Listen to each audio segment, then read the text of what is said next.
बिस्मिल्लाहिर्रहमानिर्रहीम। Second year class, आज का हमारा लेक्चर जो है इसमें हमने पढ़ना है अल्केन्स के बारे में। अल्केन्स का पहले मैं आपको इंट्रोडक्शन दूंगी, उसके बाद हम इसकी नेमिंग का तरीका सीखेंगे। Alkanes are also called as paraffins. Alkanes का दूसरा नाम पैराफिन्स भी है और ये बिलोंग करते हैं सैचुरेटेड हाइड्रोकार्बन से। Saturated hydrocarbons having all single bonds with a general formula CnH2n plus 2 are called alkanes. CnH2n plus 2 का मतलब कि n कोई भी नंबर हो सकता है, 1 2 3 4 एंड सो ऑन। इसका मतलब ये कि अगर n सपोज हमारे पास 1 है, यानी कि अगर अल्केन में कार्बन की तादाद 1 है तो हम देख सकते हैं इसमें हाइड्रोजन कितने होंगे। हाइड्रोजन जो है वो 2n plus 2, 2 into 1 plus 2 is equal to 4। तो इसका मतलब इसमें हाइड्रोजन 4 होंगे। तो फार्मूला क्या बनेगा, CH4। This is the simplest alkane which is called as methane. जब हमारे पास कार्बन की तादाद 2 होगी, n इज इक्वल टू 2, तो हमारे पास CnH2n प्लस 2 के लिहाज से फार्मूला बनेगा C2H6।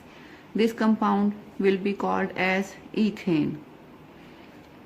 n is equal to 3, तो फार्मूला बनेगा हमारा C3H8। अब देखें n is equal to 3 है, इसका मतलब कार्बन इसमें 3 है। हाइड्रोजन कितने बनेंगे, 2 इंटू n यानी 2 into 3 6 plus 2 8 hydrogen. This compound is called as propane.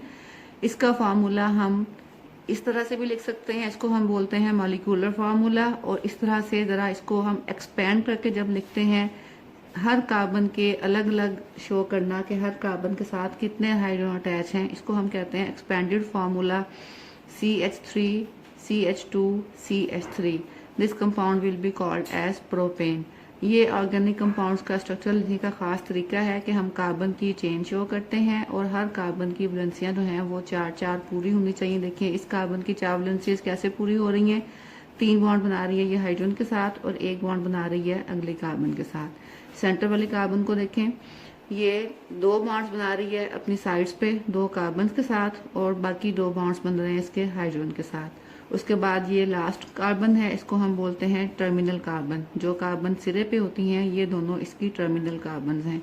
तो टर्मिनल कार्बन की एक वैलेंसी जो है वो कार्बन के साथ ये अटैच हो रही है एक वैलेंसी के थ्रू, और बाकी 3 वैलेंसियों के थ्रू ये हाइड्रोजन के साथ अटैच हो रही है। इस तरह से हम ओपन चेन कंपाउंड्स का फार्मूला चेन फॉर्म में शो करते हैं, एक्सपेंडेड फॉर्म में। जब हमारे पास कार्बन की तादाद 4 होगी, n इज इक्वल टू 4, तो करस्पॉन्डिंग अल्केन का फार्मूला बनेगा C4H10 और इसका नाम होगा ब्यूटेन। स्ट्रक्चर फार्मूला कैसे बनेगा, CH3 CH2 CH2 CH3। यहाँ पे सारी कार्बन एक स्ट्रेट लाइन में एक दूसरे के साथ अटैच हैं। This compound is called as butane. और जब ये एक स्ट्रेट फॉर्म में हो तो इनको हम बोलते हैं N butane. N stand for normal, normal का एब्रिविएशन हम लिखते हैं N ब्यूटेन। इसको हम 2 तरह से डिफ्रेंशिएट करते हैं, इसलिए कि जब कार्बन नंबर 4 हों तो हमारी चेन जो है वो 2 डिफरेंट फॉर्म्स में एग्जिस्ट कर सकती है। एक तो ये फॉर्म है स्ट्रेट चेन फॉर्म, दूसरी ब्रांचिंग पॉसिबल है। 3 कार्बन जो हैं वो एक सीधी चेन में अटैच होंगे और चौथी कार्बन जो है वो दरमियान वाली कार्बन के साथ एज अ ब्रांच अटैच होगी। इसको बोलते हैं ब्रांच चेन, जैसे हमने पीछे एग्जाम्पल देखी थी।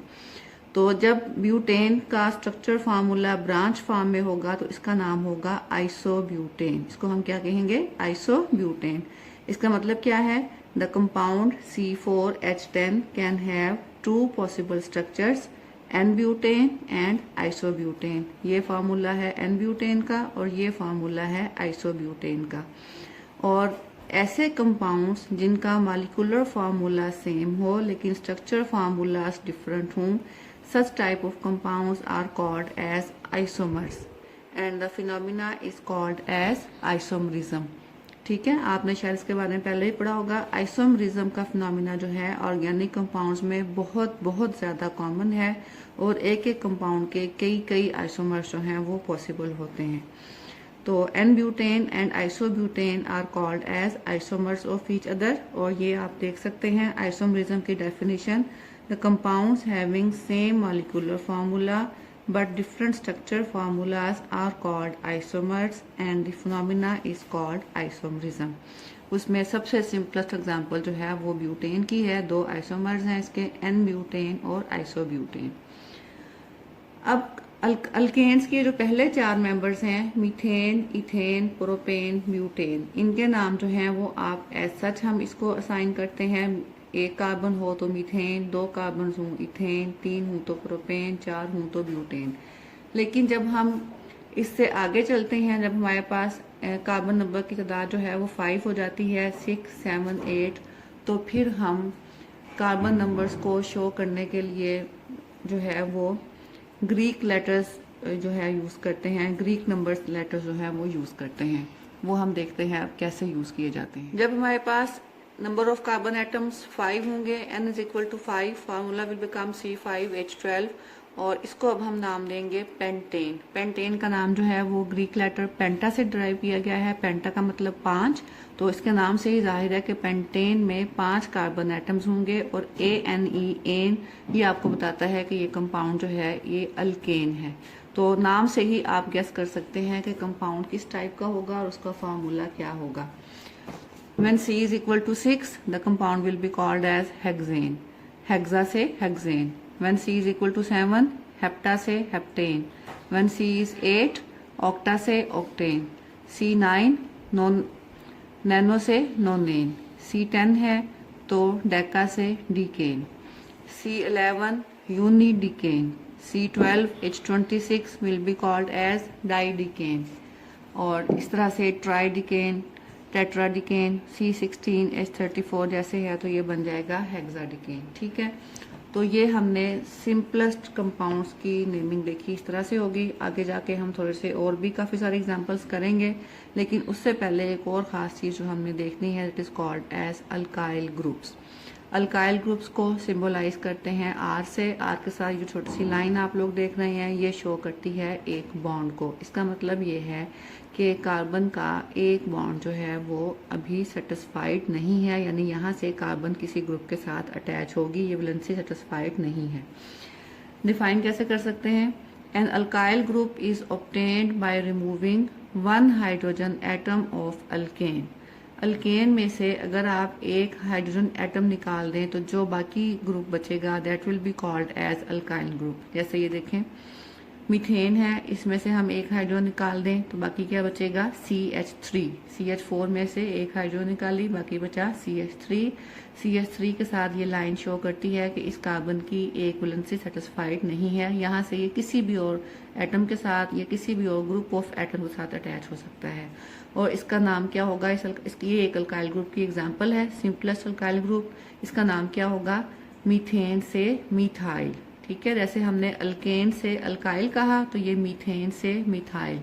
इस तरह से इथेन में से एक हाइड्रोजन निकाल दें, बाकी क्या बचेगा? CH3 CH2 या आप इसको कह सकते हैं C2H5। साथ में एक बॉन्ड खाली जरूर शो करना है, एक बॉन्ड शो नहीं करेंगे तो फार्मूला सही नहीं होगा। तो ये क्या बन जाएगा? इथेन से इथाइल। इस तरह से प्रोपेन से आपने एक हाइड्रोजन निकाली तो क्या बनेगा? Propyl. CH3 CH2 CH2 propyl. अब प्रोपाइल जो है उसको भी हम 2 तरीकों से लिख सकते हैं। उसके 2 स्ट्रक्चर्स पॉसिबल हो सकते हैं। स्ट्रेट चेन की फॉर्म में, जब हर कार्बन जो है फर्दर एक और कार्बन से अटैच है, इसको हम बोलते हैं एन प्रोपाइल यानी नॉर्मल प्रोपाइल। या आप दूसरा टाइप देखें, इसमें क्या है, जो जिस कार्बन के पास एक खाली वैलेंसी है वो टर्मिनल पे नहीं बल्कि सेंटर में है, तो इस तरह के अल्काइल ग्रुप को या प्रोपाइल ग्रुप को हम कहेंगे आइसोप्रोपाइल ग्रुप या सेकेंडरी प्रोपाइल ग्रुप।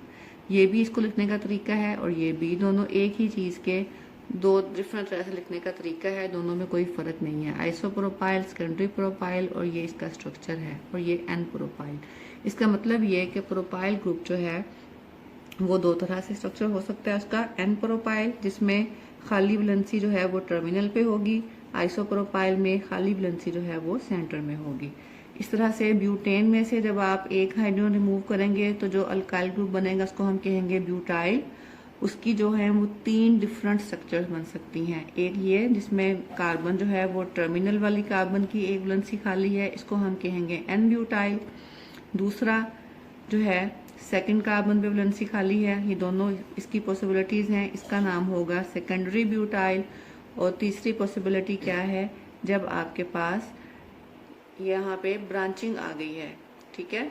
आइसोब्यूटेन में से हमने ये दो टाइप जो थी ये एन ब्यूटेन से बनी थी, और ये तीसरी टाइप जो है जैसे हमने पीछे पढ़ा था आइसोब्यूटेन। तो आइसोब्यूटेन में से जब हम एक हाइड्रोजन निकाल दें तो या तो टर्मिनल से निकालेंगे तो आइसोब्यूटाइल बनेगा, या हम इस सेंटर वाली कार्बन से निकालेंगे तो हमारे पास ये टर्शी ब्यूटाइल बनेगा। ये गौर से आप सारे स्ट्रक्चर्स देख लें, स्ट्रक्चर्स को आपने ड्रॉ करके इसकी प्रैक्टिस करनी है, क्योंकि जब हम एक हाइड्रोजन निकाल रहे हैं प्रोपेन में से या ब्यूटेन में से, तो आप देखें प्रोपेन में डिफरेंट टाइप की दो हाइड्रोजन हैं। एक हाइड्रोजन वो हैं जो टर्मिनल कार्बन पे अटैच हैं, एक वो है जो सेंट्रल कार्बन पे अटैच है। तो जाहिर है कि जब हम इसको रिमूव करेंगे तो कुछ और ग्रुप बनेगा, जब हम इसको रिमूव करेंगे तो कोई और ग्रुप बनेगा।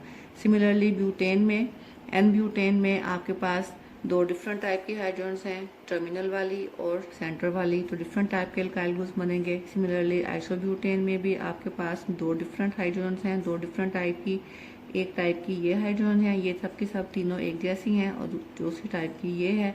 तो इन दोनों टाइप्स को रिमूव करने से हमारे पास डिफरेंट टाइप के अल्काइल ग्रुप्स बनते हैं, आइसोब्यूटाइल और टर्शी ब्यूटाइल। तो ये आपका इंट्रोडक्शन जो है वो अल्केन और अल्काइल ग्रुप्स के बारे में कंप्लीट हुआ। इस लेक्चर को आज हम यहीं पे स्टॉप करते हैं, लेकिन एक दो पॉइंट्स में ख़ास तौर से आप लोगों को क्लैरिफाई करना चाहती हूँ।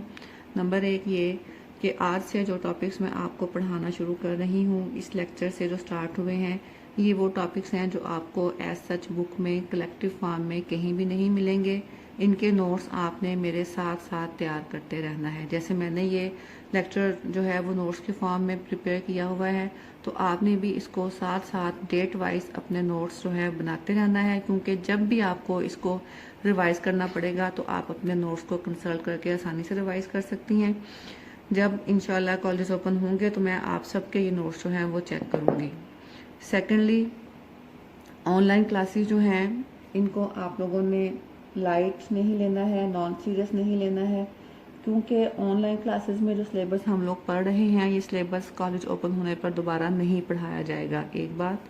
दूसरी बात ये कि जब जैसे ही कॉलेज ओपन होंगे तो जितना सिलेबस हमने अपनी ऑनलाइन क्लासेस में कवर किया है उसके ऊपर बेस करके आपका एक फुल फ्लेज एग्ज़ाम लिया जाएगा, क्योंकि इन केस जैसा कि जाहिर है अब तक का फैसला ये है कि फर्स्ट ईयर के बोर्ड के एग्ज़ाम नहीं होंगे, तो आप लोगों का सेकेंड ईयर का एडमिशन जो है वो अब फर्स्ट ईयर के बोर्ड के एग्ज़ाम तो हुए नहीं है, तो वो इसी बेस पर जाएगा जो कारकर्दगी आप कॉलेज खुलने के बाद होने वाले एग्ज़ाम में शो करेंगी। इसलिए आपने अपने आप को रेगुलर रखना है क्लासेस में, साथ साथ अपना सिलेबस कवर करना है, क्योंकि कॉलेज खुलते ही आप इन सिलेबस के एग्ज़ाम जो हैं वो देने वाली हैं।